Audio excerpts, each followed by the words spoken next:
For the last 1.5 years, education across the world has been disrupted by the pandemic.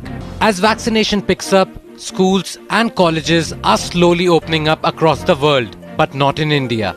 With some experts warning of a third wave that could probably affect kids and no vaccine in sight yet for children, we have a long way to go before reopening of educational institutions. Welcome to KSP Speaks. Today is this exclusive webinar by Kidsstoppress, which we will be discussing that one thing that is on every parent's mind today about schools reopening. To do or not to do? Will I send my child if they open? That's the big question. Many states across India have announced reopening dates with either limited capacity, alternate days, or just for admission purposes. The message is out loud and clear, but are we as parents ready to accept it? How will this impact our children if we send? How will this impact our children if we do not send? We discuss all this and more with a wonderful panel today who has supported Kidsstoppress time and again, and I keep thanking them each time because all it takes is just a WhatsApp and they're always there for us. Starting with Dr. Swati Popat, Vats, who is the president of Early Childhood Education, Miss Fatema Agarkar, founder of Sports Edu, Suzanne Perkowski, co-founder of New Nordic School Finland, and Dr. Fazal Nabi, consultant pediatrician at Jaslok Hospital, Mumbai. Swati ma'am, I'd like to ask you here. You've also mentioned about the school in Dubai and how they have been on, and of course cautiously. What were the protocols followed there versus what you are looking at, what the government is saying if India needs to restart schools? Yeah, we have schools in the UAE. And right from the start of the pandemic, they did close down for the first 8 months, after which they all started opening. And we have children, we run nurseries, yes, which means we have children from 4 months old to 4 years old. And we started following the protocols given by the government. There, the protocols were very specific to bubbles and bubble sizes. Protocols were very clear about testing the staff. Once the vaccinations came in, it was that all staff need to be vaccinated, but they are still tested. Sanitization of everything that is used in the school. A bubble does not only mean stay with the bubble. It means that only those bubbles can use certain areas of the school, which means every bubble is not using every area of the school. And the bubble concept helps you because if any child or any family member of the child is found with COVID, then that entire bubble is quarantined and not the whole school. And right, which means if 3 bubbles in the school have got some quarantine, then the school is closed down.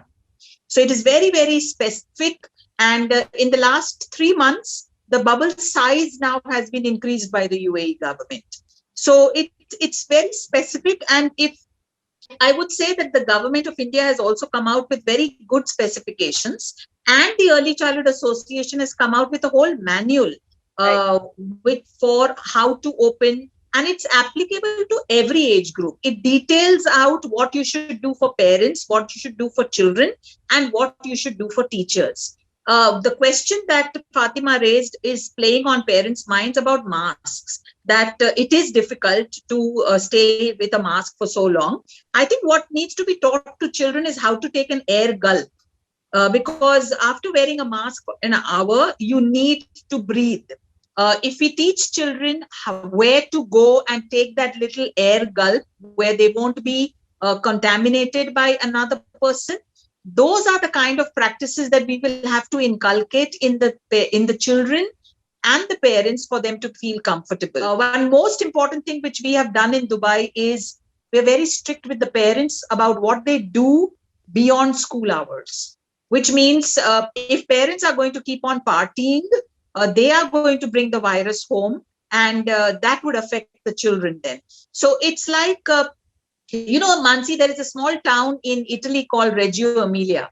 Yes. It was devastated after the Second World War. And the entire community of Reggio Emilia came together after the Second World War and said, what do we rebuild first? And they all agreed, we will rebuild schools first. And that is how the Reggio Emilia schools in Italy came about. They are world famous now. Right. But look at it. The community thought of their children first. Here we are thinking of malls and cinema halls and whatnot. And we are not thinking about the one thing that can destroy this nation is the lack of education in our children. So I think if we listen to common sense, we will be able to reopen schools. In Punjab, we have reopened schools last year also, right up to pre-primary. And Punjab is given permission now also for our pre-primaries to be open. So from today, we've reopened our pre-primaries in Punjab. But we are taking precautions. We are ensuring that everybody is vaccinated. We are ensuring that they are tested. We had an online session with the parents and children telling them what to expect in school. We told the teachers to wear a mask on that online session so children know who they are looking at.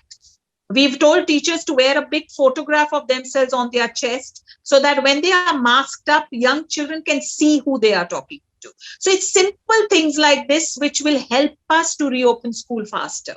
If schools don't open, there is a large population who needs to go back to work for survival. There is also a large population who's saying that, listen, my kids have lost 2 years of school time. The kids are facing a learning loss of 2 years. What is the impact going to be on this learning loss? And I know parents are in a rush to cover it all up. What's the take on the educators? How are you guys going to pace it up? Yeah, I think the education community has been talking about it for a while because they've always been pitching for normalization and resumption of schools because they were concerned about the emotional well-being of students. And like Swati ma'am mentioned, there are several cases, not just in government schools, with progressive families. And I think all psychiatrists and counselors will vouch for the fact that perhaps the urban population has seen a lot of trauma that's being exercised, including addictive habits. Yes. Okay, so those are problems. So what are educators thinking? Educators are thinking, and rightly so, when we call it the settling period. Every academic year, we move from one academic year to the other. We focus on pre-assessment. We recognize it's been a year of online learning. We recognize that the content has been delivered in an alternative manner. We also recognize some children did receive that information, some didn't. Some understood it well, some were supported, some did not receive support. So initially, educators will be focused on pre-assessment, understanding concept-wise what children know. It's our starting ground. These are your trade secrets, parents sharing it all with you. So we have a lot of science behind before we admit children in any academic year, physical and now post, what we've gone through. With that, Mansi, the focus is going to be on a refresher course. They have understood certain terminology. Rushing it through will not serve the purpose. So you revisit certain concepts, you bridge them up. If 75% of your class has a benchmark received, that means that 25% needs bridging. That can be handled through support teachers, but by and large, you know where your cohort stands. With that, you build. I mean, you can't build a building, where the foundation is weak. It is going to fall. So this desire, parents, to play catch up should be resisted, unless, of course, you're in the business end of life, which is 9th and 10th. Please, parents, a plea from us educators, don't believe you can catch up 2 years within 2 months or 2 days. It's not going to happen. Give your educators time, give the experts time to decide when they want to scaffold. They know what they have to do. If the foundation, if that bridging up, the transition is smooth and is solid, you can just build, Mansi. Children will catch on. But the first bit, like Swati ma'am said, is familiarization. You know what? Our kids have not worn masks for 9 hours. Or 8 hours or 6 hours. And you tell me malls are opening. Why aren't schools opening? You go to the mall for 2 hours. If you're in the mall for 9 hours, I'll be scared. Yeah. Okay, so let's understand what we are talking. So they need to get used to, it's like a model, like number of shields. So first is, brushing up. Second is getting them used to this new normal.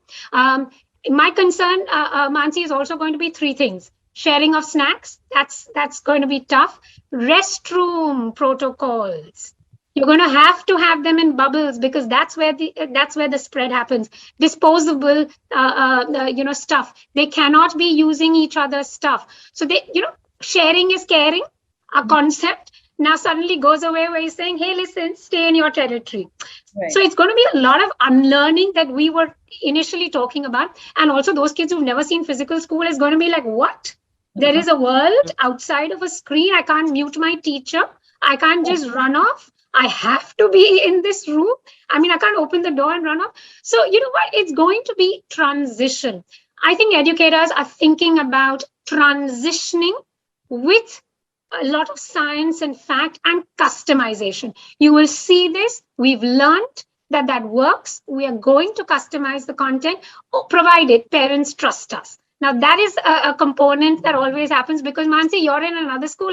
My son goes to another school. We're comparing notes, and I'm saying, Are, she's doing so much more. Why is our school stuck on fractions when that one has gone ahead? Stop comparing. Trust your school, because your cohort is very different from the others. I think educators are very aware. They've been planning for 12 months.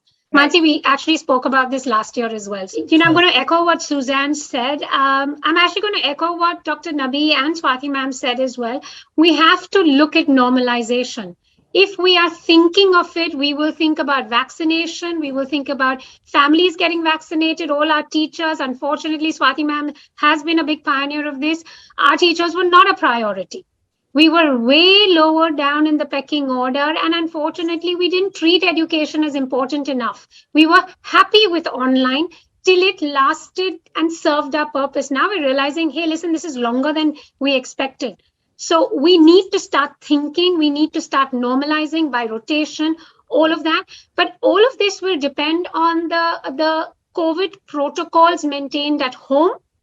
And I am going to emphasize this point. It's in schools, they will wear masks, there will be social distancing, they will sanitize, we won't allow them to touch, etc. My worry is Friday afternoon, Saturday and Sunday, was 3 days, because all protocols are broken, and then you're jeopardizing the community that is back in school, and remember, the teachers and the admin staff. So I think it's going to be a partnership. Start trusting, and you know what, start believing that we have to make these steps to normalize for the sake of our children, because there are now alarming statistics that children haven't learned as we thought they would. The continued education perhaps has not worked for everyone. More importantly, there has been trauma. If we have to get them back, and this is the future of our country, if that impact has to be mitigated, we're going to have to take steps to do it now. So let's start on a positive note. Let's start being more careful and more respectful to these protocols. Swati ma'am, ending with you, concluding notes and key takeaways for parents. So some acronyms to remember: BC, AC, and CC. BC is before Corona, AC is after Corona, and CC is Corona culture. Very important that we imbibe the Corona culture. There are 4 things to do: wash your hands, wear your mask, social distancing, and vaccination. We cannot afford to forget these 4 ever till Corona doesn't become history. That's very, very important for everybody to remember. Download your Arogya Setu app. Get your vaccination certificate from the government and not from some event management company, because it's very, very important that we understand this. Imagine if adults in our society were duped like this. I can imagine the kind of mistakes we will make for children. I would urge the parent community that schools is not just a transaction between children and schools. Schools are a community. You will have to stand strong with the school if you really want your children to come back on track where education and life is concerned. So stop treating schools as just a financial institute. School is a place of learning. And your problem if you didn't choose the right school, but schools are not all bad. They are not all Gabbar Singh. And it's very, very important for us to now stand strong. We have to become that village that raises children. Right. Absolutely. And we're not, last question from me, actually, I forgot to ask this. We're not talking of but school buses and lunches and canteens, etc. I saw somebody pop that in the chat box. Fatima, yeah.